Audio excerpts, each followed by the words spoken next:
Play it again.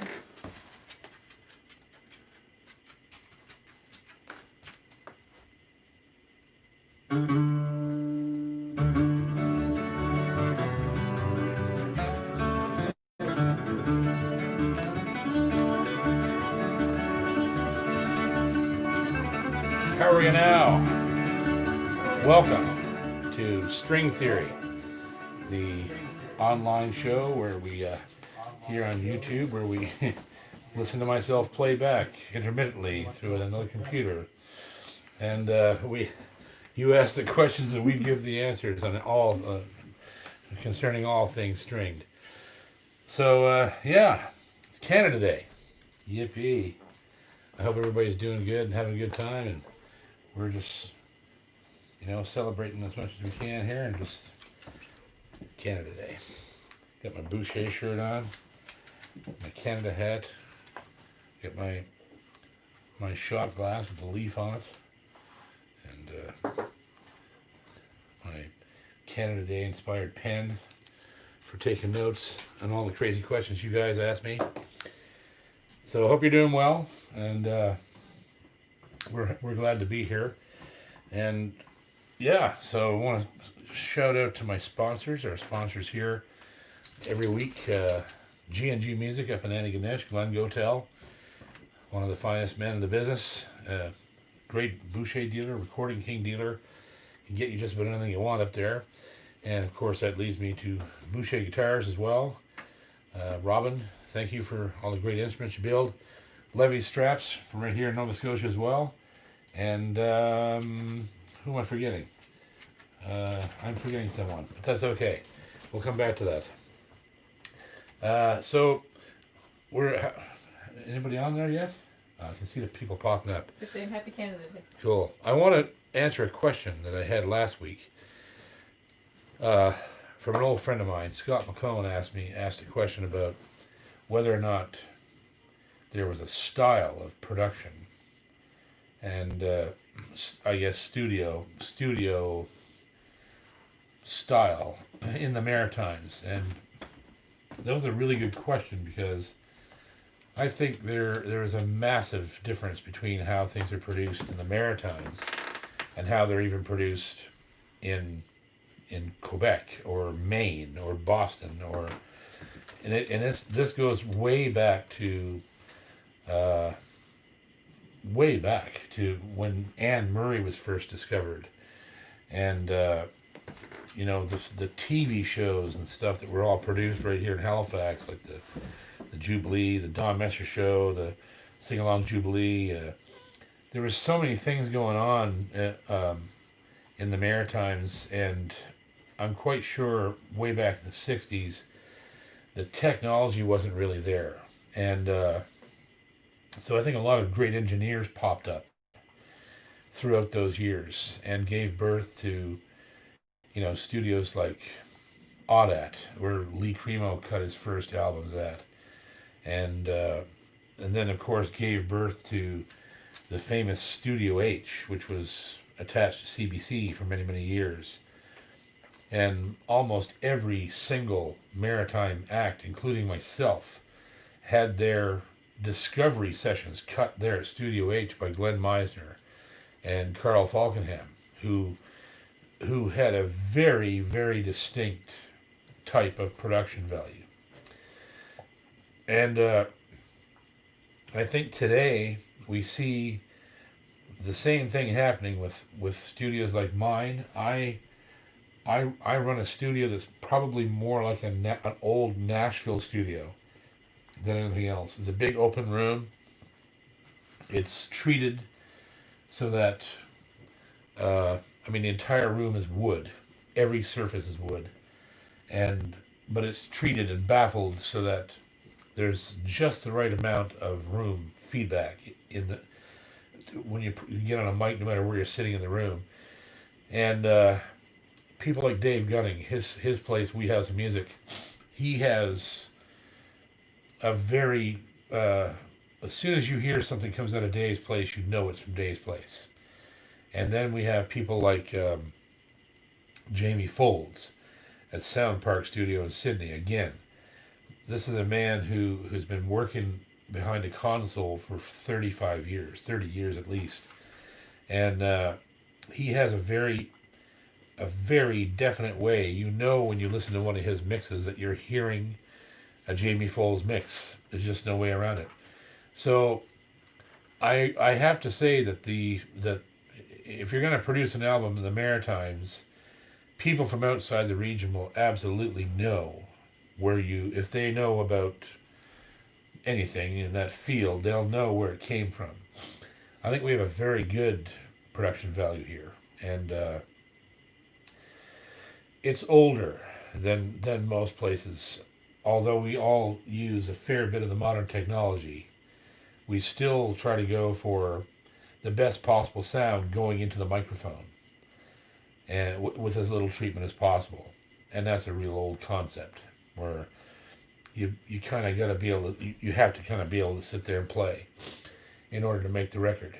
And when you're going into places perhaps like Nashville or Los Angeles or even Toronto, Montreal, there's when they're cutting, pop music and stuff like that. It's a different ball game. It's a different technique. It's a different end purpose. So anyhow, I wanted to address that because I thought it was a really fascinating question. Nobody's ever asked a question like that on here, and it's a good reason to be proud of the Maritimes. This is a place like none other, and today on Canada Day, it's good to celebrate this place and all the musicians that come out of here over the years, and there's been a ton of them. So, yeah. So who's next over there? Dan Smithson. Dan, how are you doing, buddy? He wants to know if you ever tried a Tonewood amp. I'm assuming I think that's that is the deal that sticks to the back of your guitar and creates a. I'm pretty sure that's what it is, if I'm not mistaken. If you know that, if I'm wrong, correct me. What was his name, Dan? Yeah. Yeah, but that is the unit that they put on the back of your guitar. I think that's what it is, and it creates an amplified sound with effects and everything. The same, it is, yeah. So it's the same. It's the same concept as the Yamaha guitar that comes with the onboard effects. It's the same concept, except it's external. You can put it on the outside. It basically does the same sort of thing. I just think all those things are a gimmick. There's nothing that can replace a really good pickup that goes into a dedicated amplifier that can actually, do something with the signal and kind of creating kind of a false sense of reverbs and courses and weird, like this. It's an odd process that uses to get that to happen. And I think it's just kind of gimmicky. And plus it seems to look like a very large piece of equipment that's probably, pressed fairly hard against the back of your guitar, which is deadening the guitar and keeping part of it from vibrating. So, again, something I wouldn't do to one of my own instruments. And, yeah, so I don't know. I've never used one. I've seen them demoed online. They sound impressive, but again, you could very well just have a really good amp, like a Fishman, or like my Mesa Rosette, or that has really nice clean reverb on it, or compression or chorus or whatever you want. And then not only have you got the amplifier, you have a really nice clean speaker sound. If you're out playing in a party or whatever, or a larger group of people, you don't have to struggle to be heard in the least. I don't think the tone would really increase its volume that much. It can't. But I could be wrong about that. But I would say that it's pretty gimmicky. So yes, that's might not be the most popular opinion, but I have hay fever, so hey, I'm allowed to say whatever I want. Who else is up there? Caper Away. Caper Away, I know you. How are you doing? They're a new member of Master Music Method. And they're Awesome. wondering if you get into Cape Breton fiddle tunes on the guitar. Oh yes, absolutely. Yeah. Matter of fact, I was just planning. We're filming one tomorrow, so I was actually planning doing that. So yeah, look for it tomorrow. There's going to be something on there. I think that's going to have. I'm not sure. It might be one. It might be this week or it might be next week, but it's definitely going to start happening. Because I'm pretty sure we already covered. I think in one of the last couple videos, the way that pick cuts were used on the guitar. Pretty sure we did that, right? Mm-hmm. Yeah. So, yeah, there will be more. There will be more tunes that will use all the ornaments, not just cuts, but whatever whatever anything you can imagine. So we'll and they'll start appearing quite shortly. There might even be one tomorrow. It depends on how. I have to look at what went up last week or the week before, because we did. I think we did mandolin and fiddle, and so it's a rather an involved process when we're cutting them every week. So I'm trying to switch between 3 or 4 instruments. So yeah, they'll keep your eyes open. It'll be there. What's next? Acoustic Guitar Canada. Ooh. Have you ever tried the Godin Acoustic Solutions amplifiers with an acoustic guitar? Yeah, I owned one of those for a short time. I really liked the sound of them, but the two things that, and I hate to say these, but you're asking me questions. I'm not going to lie to you. The amplifier was beautifully built. It was I had the kind of the wood grain, really nice, beautiful looking amp, and it sounded really good. But I found the actual knobs, the control buttons, were like toys. They were not a solid feeling pot. Like you'd turn them and they would just seem like if you pushed on them too hard, they'd bend right over and break off. Like it was just. They didn't seem really hardy enough for a Rode amplifier. And then the second thing, the reason I stopped using it was the same reason I pretty well stopped using every other amp I've ever used except Fishman. It just couldn't beat the Fishman. All these amps like Acoustic Solutions and AER and even this Mesa I'm using now, they all sound slightly better than a Fishman, right? They do. But they don't have the penetration, the volume, and the clarity that a Fishman has in a live setting on stage, which is what I must have. And I always, when I had the Acoustic Solution, I would get up on stage with Bill Elliott, for example, and he'd be playing through his Fishman, and I'd be playing through my AS, and I couldn't get it loud enough to come even level with him. And it just wouldn't throw as much as a Fishman does. So yes, they're a beautiful sounding amp. I think the circuitry is really good, but I think that the control panel leaves a lot to be desired, and it didn't have that many options in the controls either. Like it didn't have a mute button. It didn't have. I don't even know if it had a phase button. I can't remember. Like certain things like that and the ground lift and stuff. And you have to have those things on an amplifier when you're traveling professionally and you're playing in a different venue every night with different wiring and different sound men. You've got to have all those little perks, because you're gonna run into something every night where you're gonna have a ground buzz. Or another thing I'm not sure it had was. Maybe it did, but I'm not sure that it had a post EQ out, which was very important to me as well. All my amps have to have it. I want the sound man to have my mix from the amplifier and the processing of my amplifier. That's the whole point of having it, because the preamps in these amps are really nice, and they're nice in that amp. But if you can't send that signal to the sound man, it's almost a waste. So, because you're the only one who can hear it, he's getting just a dry, rendered signal that's flat and dry from your pickup. And so yeah, I if you want an amplifier that sounds pretty, buy an Acoustic Solutions or an AER or there's all kinds of them that are coming out now, and they are beautiful sounding amplifiers.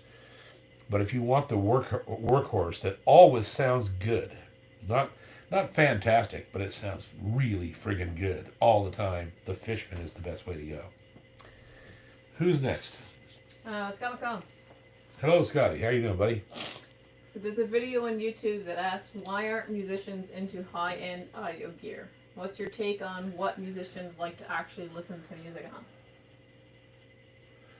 I wouldn't even begin to assume that. I'm an audiophile, so, and I think I think it has to do with what you've done all your life. So, I'm 51 years old, so I grew up with vinyl. I still want to listen to vinyl. So I listen to vinyl, and I only listen to it here in my studio through my studio speakers. These flat, high-end Focal studio speakers. So I'm literally hearing vinyl the way it was possibly heard, when it was being mixed in the studio. Other than that, I don't really have. I really love these. I use these Marshall Bluetooth speakers. I got the Woburn.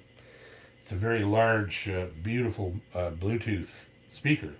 It also does other connections as well, but it sounds incredible. And I listen to MP3s on that. But see, the thing is, I grew up with my brother buying super high-end component stereo stuff, like Techniques and oh God, and I can remember the names of any of them, but Sony as well, and in those days, Realistic was a very, very high-end. They made incredible component stuff, and so I was used to listening to a record or cassette tape through a system that had a dedicated amplifier, a dedicated, sometimes a 32 band graphic EQ, on and on that goes. And I was used to doing that. But I don't really subscribe to any really serious gear like that, because I think all musicians nowadays have to have their music be portable. So most of the stuff that I listen to is sitting on my phone or my iPod, which means you're automatically listening at 8 bits MP3. And then you're dealing with whatever Bluetooth does to that as it squashes it and puts it on a speaker. Or if you have a device that can actually plug a mini jack into an auxiliary input, you might be able to hear it through a decent stereo like in your car. And but I mean, that's about where it sits with me. I don't really know anybody else who worries too much about playback gear. If you're talking about studio gear and amplifiers and things like that, that's completely subjective. I have a lot of really nice mics. Some of them are expensive, some of them are not. I like the way they sound, like this Aston Origin that I'm using almost exclusively for all these live streams. This is the best microphone I've ever used in the studio in my life. I'm using it for everything. I'm recording and producing an album right now for a friend of mine down in Maryland, and this mic is every single track that I've cut is this microphone, and it's a frightening piece of gear, I'm telling you. And it's not that expensive, and you go over there. I've got a Golden Age ribbon mic, which is about $225. I use that I've cut entire albums with that microphone. Then I've got a bunch of Audio Technica gear in here. I've got the room mic'd up with that stuff. I've got a Mic Tech, what we call a Susan Boyle mic, and it's expensive. And prior to that, I had a Rode NTV, which costs $3,300, And some of my buddies, Gunning and other guys like that, they've got Neumanns and stuff that are $6,000 and $7,000 microphones, and it's all subjective, right? It's what you want to use at the time for whatever project you're doing in the room that you're in, and it's totally subjective. So I don't think there's any magic behind it. It's either you just pick what you want and you use it to the best of your ability, and you get the best out of yourself or your client or whatever you're trying to do with the gear that you have. You learn how to use it in the space you're in. So I hope that answers the question. Who's next? Taylor 40th. Right on. I noticed you're looking at the fingerboard when you're improvising. Are you looking at the chord shape or fret markers? I'm not really looking at anything at all. I'm sort of looking, but I'm not really paying that much attention to what's going on. And I work in shapes a lot. So in order to work in shapes, you have to see the fret markers. So yeah, it's a whole combination. It isn't just one thing. I'm utilizing my synesthesia, which is I'm seeing everything and I'm seeing the music in color while I'm playing it, and then I'm also looking at not what I'm playing, but what I want to play next, because that's how I think. I don't even watch what I'm playing right now, trying to figure out where I'm going after. So if I'm playing in a certain position, I'm looking ahead, so I don't miss going there or going back to there or whatever direction I'm moving in. Definitely playing shapes, but it's a difficult thing to describe ad-libbing, because I don't even know what's going to happen. So it's difficult for me to say how I got there. I do use, certain things, certain licks that are like little 5 or 6 note strands of pearls that can launch me off in another direction. Okay, I use those, and I use them smartly so they don't become repetitive, and or I change the way they work inside a chord, or whatever. I change the voicing of them, but the notes stay the same, depending on what chord I'm playing out of. So I'm also looking at that. If I'm playing in G, I'm looking at working, of course, everything below the 5th fret, and then at the 7th fret, anchoring at the 7th fret and playing out of C positions, anchoring at the 12th fret and playing, there in a high G position. Like all these, there's a lot of things going on there. There's a lot of things to unpack. I think the best way to learn how to solo and as to ad-lib is to actually learn other people's ad-lib solos and see what they were thinking. I did that a lot when I was a kid. I learned solos like from Glenn Campbell and like Tony Rice and Doc Watson and Django Reinhardt, who was like 100%. He didn't do anything except ad-lib, right? So it was, you have to go and try to learn some of that stuff. And when you learn it and play it just like they did, you look at it and go, okay, what shape was he actually thinking in here? Why was he here? And I learned a million things by doing that, because I learned to look outside the envelope. I would think, okay, we're playing in G or whatever, and I'm going to be working this area. This is going to be G. But then I'd take apart a Mark O'Connor solo and realize he was working out of E minor up the neck at the 12th fret to play in G, because E minor is a relative minor of G, right? So that kind of thing. You have to get outside your own skull and figure out what other people are doing. And that's the best way to learn how to solo. And that's how I did it. And that's how I still do it. I still, try to think of my favorite lick I heard somebody play and then try to expand that idea, right? That's fun to do. So I hope that helps you. Who's next? Doug Law. Hey Doug, how you doing, buddy? He's wondering what's in the shot glass. Oh, the shot glass has Dalmore in it. Dalmore 12-year. I'm saving it till near the end. Actually, I might have a little sip now. Might clear my nose out. Mother's milk. Dalmore is a beautiful Scotch I discovered in Scotland. And it's the... obviously, this is not that expensive, but I was able to hold in my hands a $4,000 bottle of Scotch, Dalmore. I actually held the bottle, and then there was another one that was $7,000 under glass that you couldn't touch in this whiskey shop in Inverness. And I actually took pictures of it because I couldn't believe it. It was unbelievable.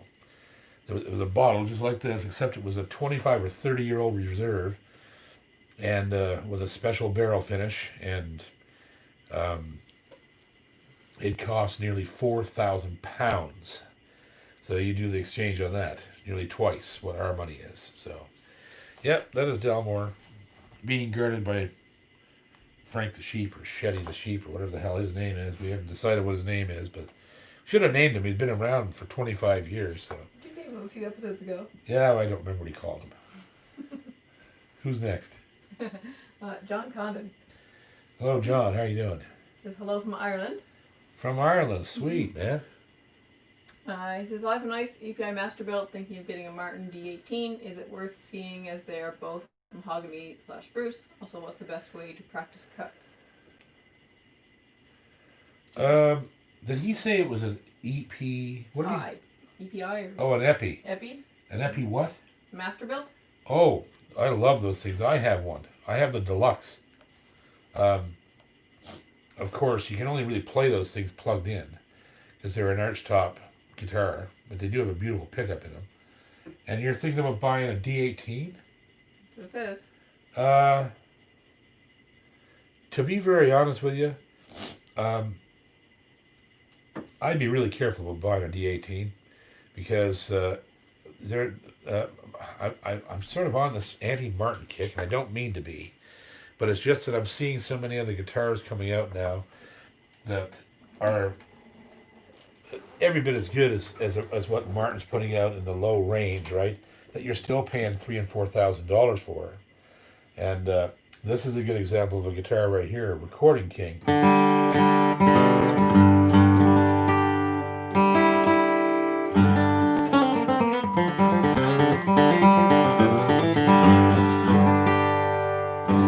If you're in Ireland, this guitar is like it's $1,000 Canadian, so I'm not sure what Irish dollars amount to, but it would in British pounds it would be something like 400 quid. Like, it's ridiculous. And this is all solid, beautiful rosewood back and sides, Adirondack spruce top, and it's virtually a D28. That's what it is. It's the RD328 by Recording King. And so when people start, and they also make an 18 that's all solid mahogany, torrified Adirondack, and it's even cheaper than this one.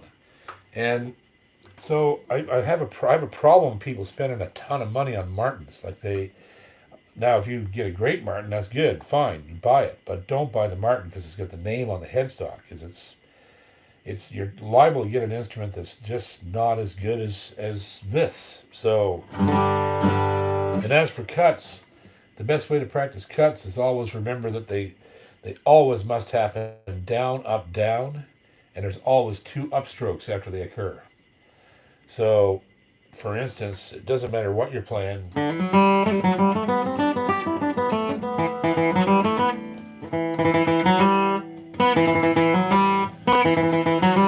See, there's two upstrokes after them. So you get your hand back on the one again. If you don't do two upstrokes after they happen, or even skip the upstroke and do a hammer-on or pull-off, right, which is often the case, you end up backwards on the downbeat of the next measure, which you're starting with an up and you want to start with a down. So, like a tune like McNabb's Hornpipe is another one.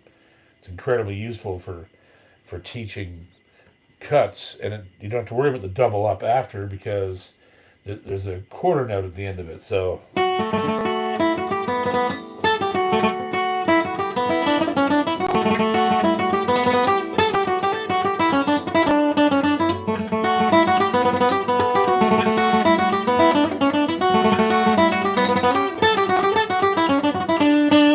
So there. And I've not used to this pick. I've been using a blue chip for about, and this dog here, we have a dog. I've been using the blue chip for about a month or 2 months now, and I've lost it, and really I'm minding it because it was a super slick, fast pick. But I'm using one of these brain picks, which I also like, but they're a little rougher on the hand.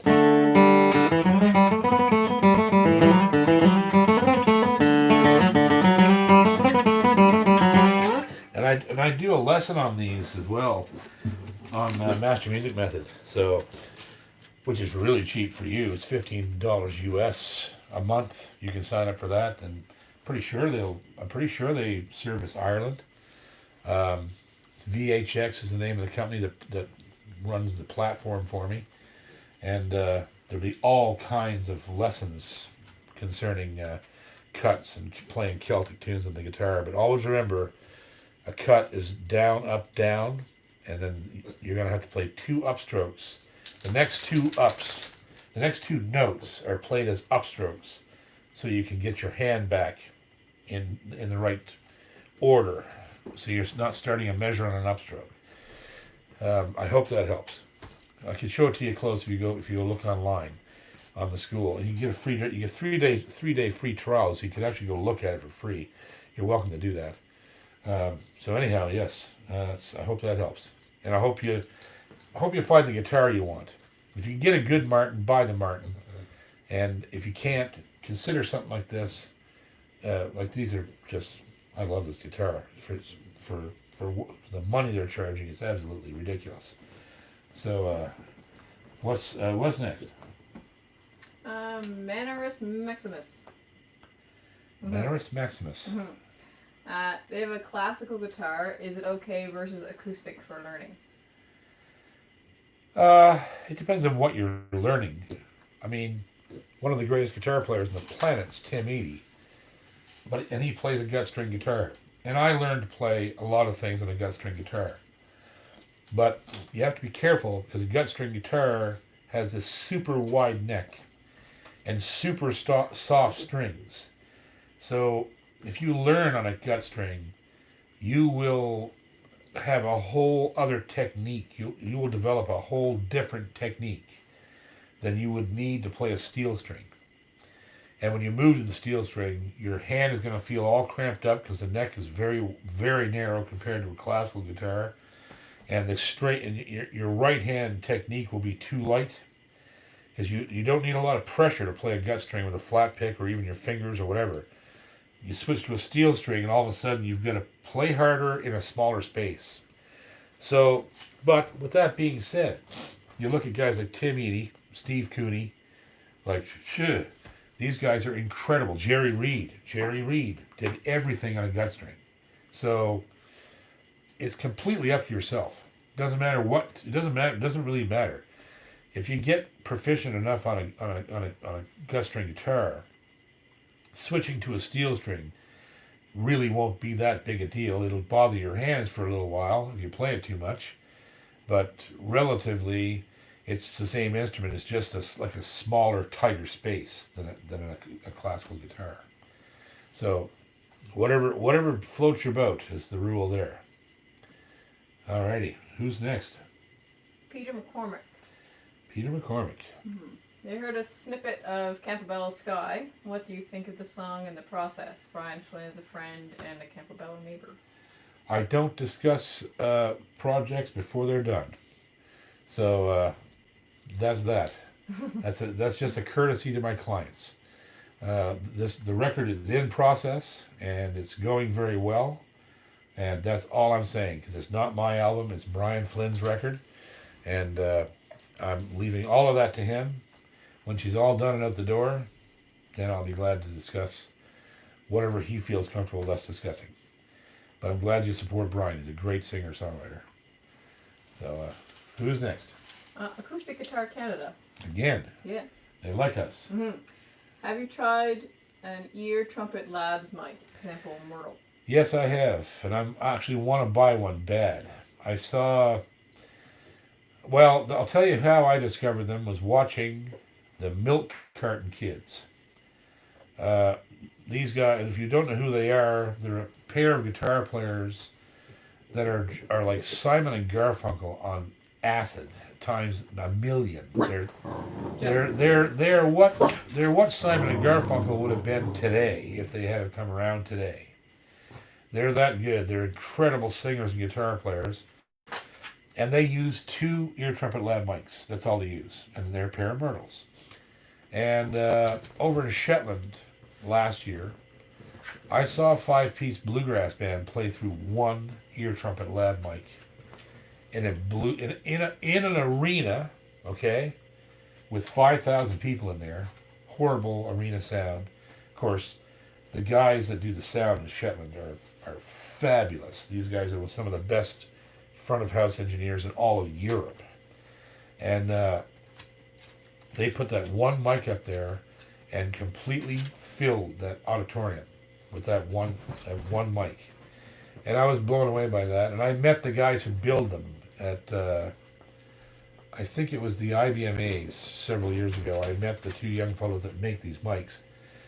And we're really nice guys. And I think that type of microphone is, well, perfect for me. I love it. I love that idea of just walking on stage and not plugging into anything, just standing there, playing everything through and singing through 1 microphone. I've always, because that was the old way of doing it, and I actually did that in the States. I played in bluegrass bands where we all gathered around, nothing as nice as an ear trumpet lab mic, and played a 4 or 5 piece band into 1 mic around the pulpit of an old church, you know. Sometimes it was just a Shure 57 or 58, and we worked that 1 mic and filled the hall. And so I'm used to it. I'm used to that idea, and this microphone here, one of the reasons I love this microphone is because it's like that. I can do whatever I want to pretty well anywheres around it, and it sounds good.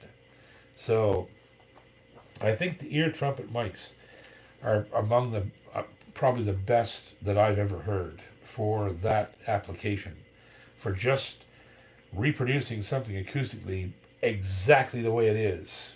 That's and easily, you know, like you see people sing and play to them. You see people play dobros, banjos, fiddles, basses through these mics, and they just don't seem to be afraid of anything.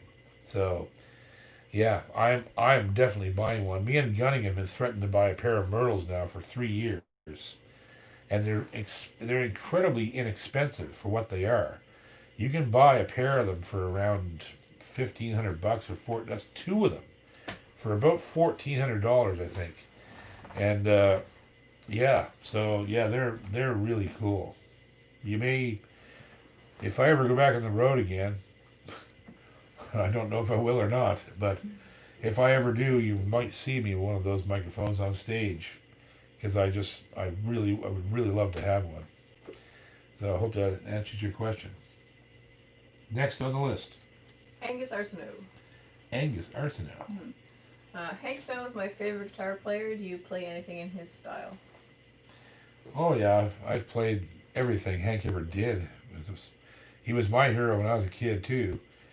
As a matter of fact, I just thought about that a few days ago. I had done a record with a buddy of mine, a producer buddy of mine down in Liverpool named Tim Feswick, and he had produced this guy who was a real Hank fan, and I got called in to play some fiddle and stuff, but then he also wanted me to do the guitar solo from my Nova Scotia home, and that was so much fun because I all you have to do to play Hank is just just get back by the saddle and I don't what key was that in?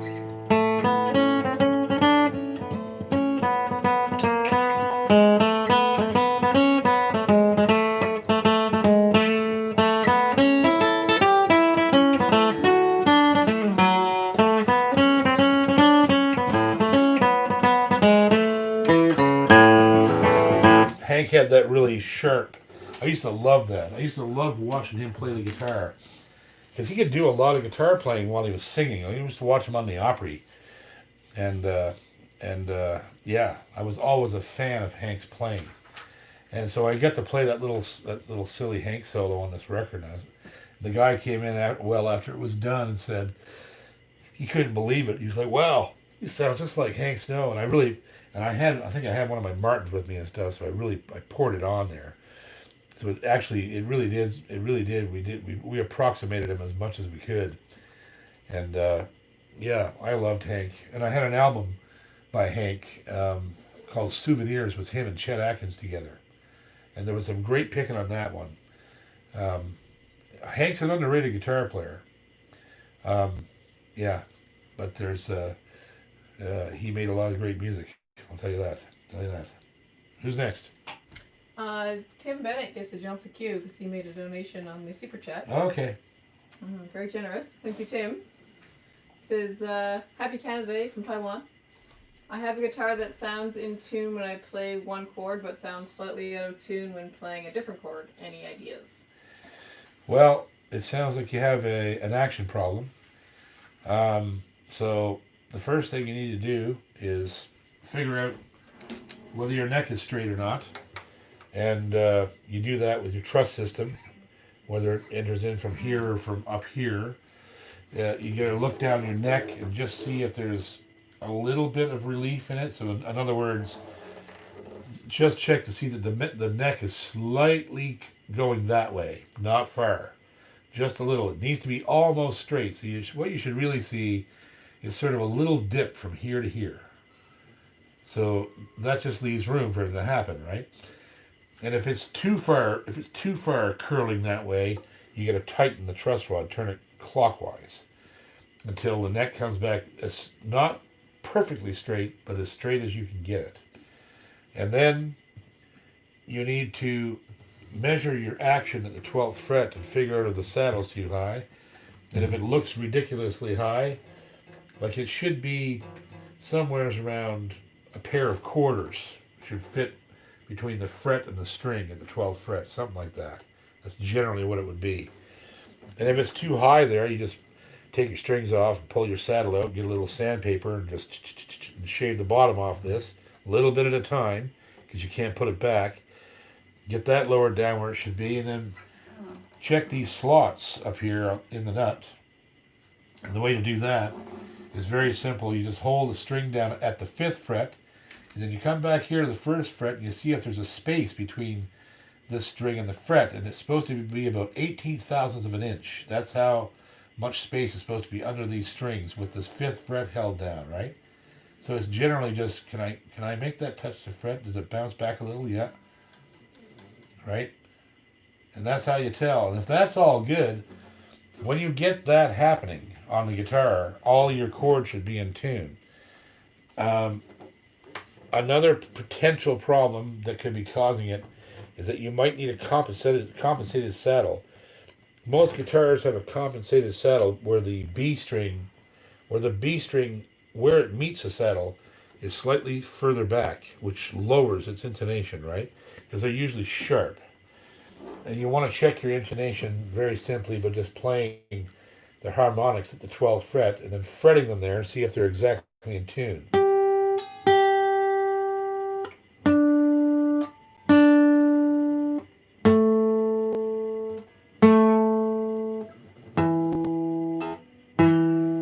This one's perfect.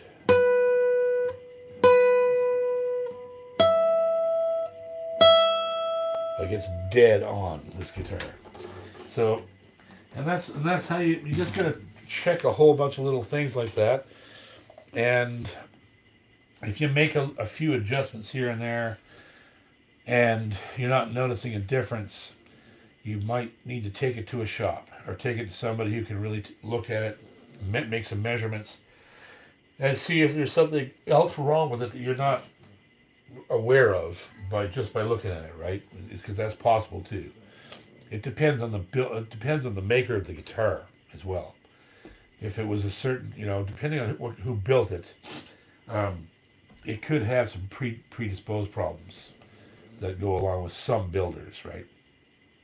So, like Gibsons traditionally have really scary intonation, and their saddles are cut too high when they're shipped, and Martins to a certain extent too have sometimes ship their nuts and saddles too high, so the player can customize them, right? But when that happens, you get a guitar that's not real playable. Intonation is bad, and when the intonation is bad, your G chord is in tune, but your E is not. So there you go. That's what you have to check, and I hope it helped you, brother. Thanks for the donation. 2nd to 50 is next. There we go. They say bluegrass, Cajun, and Canadian fiddling sounds very upbeat and joyful a lot of the time. They're from Shetland, and the style seems much slower, sadder, and more melancholy, apart from the reels. Do I just have bad ears? That's a very complicated, stylistic, subjective thing. Any style of fiddle music can be melancholy. It depends on what you've heard, right? So Cajun fiddle might sound joyous and upbeat, but they have just as many waltzes and laments and stuff that's just and it's real draggy and dirge like, and that's all the way up the coast. So you get to Cape Breton Island and start playing slow airs and laments and slow strathspeys, and over in Shetland's the same thing. They have a huge history and catalog of slow airs, like beautiful slow airs that Willie Hunter used to play and Allie Bain plays, and I think the difference that you're hearing is possibly the amount of classical influence that's in the Scots playing as compared to the slow kind of stuff that happens in America and in Canada. There's very little classical influence even in Cape Breton for us. There's players obviously like Winston Fitzgerald who use classical technique all the time to play slow airs and anything he played. But yeah, it's completely subjective. There's nothing wrong with your ears. It's just each region is so incredibly different. There's no way to compare them. It's like comparing, apples with Volkswagens, right? So there you go. So there's the comparison of the day: apples and Volkswagens. What's going on over there? Scott McCone again. Do you ever find your creativity invasive? Do melodies, licks, lyrics come to you like your musical version of the Long Island medium? Everything I've ever written has come to me that way, and some melodies and things that have come to me that way are still living with me to this very day, and they've been in my head for 25 years, and I've never used them, and they just pop out of nowhere every once in a while, and they pop up, and I sing them in my head, but they've never been used.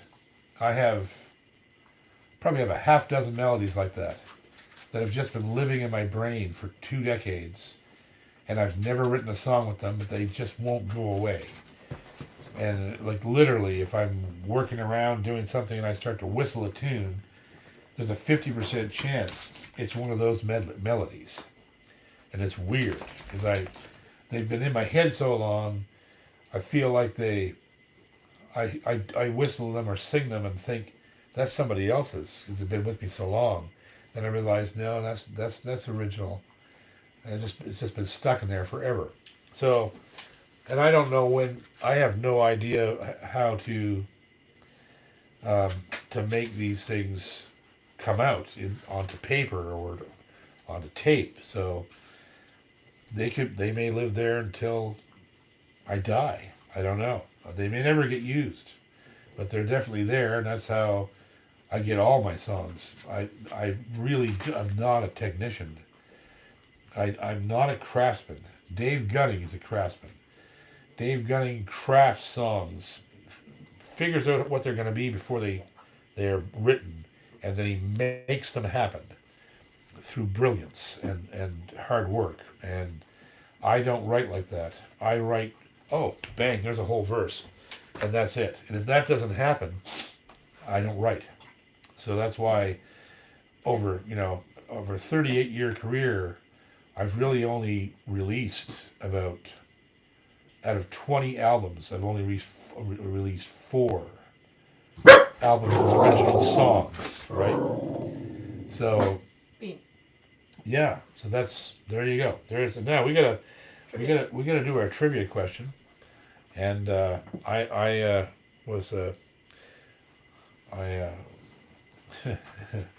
was thinking to myself today, I should think of a trivia question, and then I forgot to think of a trivia question. So I'll make this hard for people who don't know me. So the prize this week is from, of course, G&G Music in Antigonish, Glenn Gotel, and very generous prize again this week. So he is still offering to anyone in the world who wants to order one from him a $500 coupon against a J.P. Cormier signature model Boucher. That's a lot of money off that guitar, and you can order from him, and he'll ship anywhere in the world, and so you can have, anybody can have that. That's not part of the contest, but if you want to go in and see what he has, he's going to have. He's got a shipment of Bouchers coming in and a shipment of Recording Kings coming in. So the winner of the question this week gets what everybody always gets every week. They're going to get a free Levy's leather strap with the G&G logo right on it. And this week will be a free package of guitar strings, whatever you want. And if you're thinking about buying the JP Signature Model Boucher, like I said, that coupon is open to anyone who wants it. And we're going to do, as soon as he gets the stock in, whether it be next week or the Wednesday after, we are going to be doing String Theory at his store and live at his store the way we did at Fantasy. We're gonna showcase all the Bouchers, all the Recording Kings, and there's going to be some killer deals on that night, let me tell you. So whoever gets this right tonight gets a beautiful free Levy's leather straps with the G&G logo on it, and a free package of strings. So go on, give you an excuse to go in and pick up your swag and talk to Glenn. He's one of the nicest people you ever meet in your life, and he has a few Bouchers in, and Recording Kings are on the way, and he has all kinds of other equipment there that you might want to take a gander at. So go down there and get your prize. And so here's the question.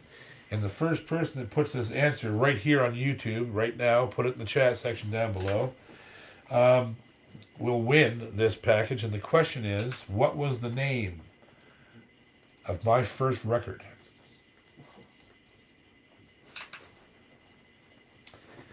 Now, this might be twisty. People might not know this. So I know some people will. But We got Another Morning. Nope. Wrong. Sweet Emotions. Wrong. Out of the Blue. That's it. Who had that? Scott. Scott McCone? Yeah. Okay, Scott, buddy, you've just got yourself a free, nice Levy's leather strap, G&G Music leather strap, and a free pack of strings. And if you can't make it down there, he'll mail them to you. I know you're in Bridgewater or Halifax. Can't remember where you are now. But what we'll do is you send your send me an email, okay? jpcormier38@gmail.com. Send an email to me right now.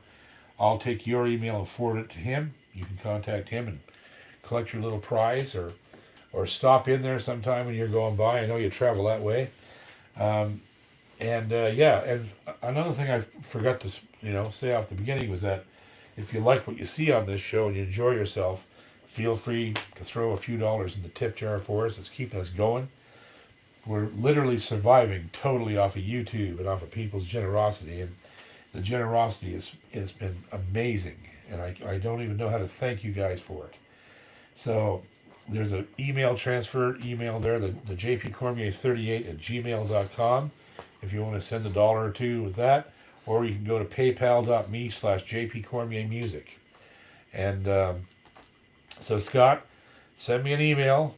I'll forward it off to Glenn, and you guys will be connected, and you can pick up your wee package with he'll ship it down to you, no problem, or he'll hold it for you until whenever you get a chance to go up. I'm sure you'd like to. If you don't know him, you'd enjoy meeting him, and he'd enjoy meeting you. He loves to meet good guitar players. You're one of them. So anyhow, we got time for about one more question, and we're gonna let her go after that. All right, Darren Forbes. Darren Forbes, how you doing, buddy? Recommendations for a 12-string with a smaller body. Well, it depends on your budget. If you have the budget, you'd want to buy a Boucher OM, because the one that I have is absolutely ridiculous, and but they're not cheap. Of course, they're about $4,500 or something like that. Then other small body guitars, like 12 strings are hard, man, because they're not really that popular anymore, and you don't see them very often. And you see a lot of the lower end companies building them, and unfortunately, they don't build them well. So, I mean, Yamaha makes great 12 strings, but you might be hard pressed to find one that's not a dreadnought. You would want an LS body, not an LL or LX body or LJ body. You'd want an LS, which would be their small body 12 string, and you might be able to find one of those in like an LS 6 or 16. You never know. Be rare, but it could happen. And then, there's just so many. There's any number of companies that would make a 12 string for you that you can find in a store, that would be a small body that would probably only be $1,000 or something, or $1,200, that would more than adequately fulfill any need for 12 string. Because, like I said, these companies that are putting out these cheap instruments, they're not playing around. Like, they're making some great instruments for the money. So I would definitely say, the Boucher OM. If you were to get lucky enough to find like an old Gibson, like a Gibson from the 60s, like Lightfoot played, one of those things but like I said, oh my God, they would be so expensive and there's some classic ones, and there's some old Martin style, like sort of D18 12s that had sloped shoulders and slotted headstocks, and they're around.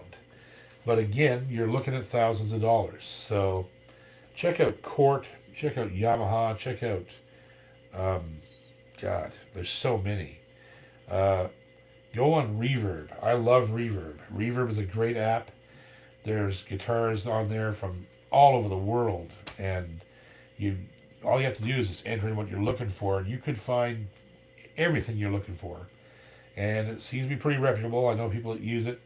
So I hope you find what you're seeking. 12 strings are the hardest thing to find, in my opinion. I've had the same 12 string, that TAC Nashville 12 string, I've been using for about 20 years. And when I got my Boucher, it replaced the TAC is on the wall. It's still a great guitar, but the Boucher is ridiculous. It's a masterpiece. So anyhow, I hope that helps. So we're gonna sign off for tonight. Oh, you know what? What time is it? Yeah, 2 minutes. Okay, let's have one more. Maybe there's some curiosity about the recording thing versus Martin. Okay, well, we some of you might know we did a comparison video last night between the Recording King 28 and the Martin 28, and it's been up since last evening, and I'm going to put the answer to it up tomorrow night. So there will be a complete accounting of who was able to tell which one the Martin was, and it's pretty interesting. I'm It's even more interesting than the Alvarez one was. So I can't wait to talk about it and talk about the two instruments and divulge which one was the Martin. So if you're wondering about that, if you haven't seen it yet, go look at it. It's called the Recording King versus Martin question, and it just went out last night on YouTube. And like I say, I'm going to wait till tomorrow evening, and I'm going to film and upload the answer video tomorrow night. So in case you're wondering, that's when it's going to happen. So if you want to go on and put your guess on as to which guitar was the Martin, you need to do it before. And which one you like better? Yeah, it doesn't really matter which one you like better. The only question I'm interested in if you can tell which one is the Martin, because that's the whole point. If you can't tell which one is the Martin, Martin's got problems. So that's the whole idea. And all I'm really trying to do is just make people realize they don't have to spend a ton of money to get a great guitar, and that's true for any instrument. You don't have to spend money on a brand name to get a great guitar. It's just the way it is, and I hate to see people waste a lot of money on a legacy instead of the guitar they're going to own, right? So, although I have a great deal of respect for Martin, Gibson, Taylor, all of those guys, Bourgeois, Collins, there's Larrivee, Morgan. These guys have been building guitars for 1,000 years between a lot of them.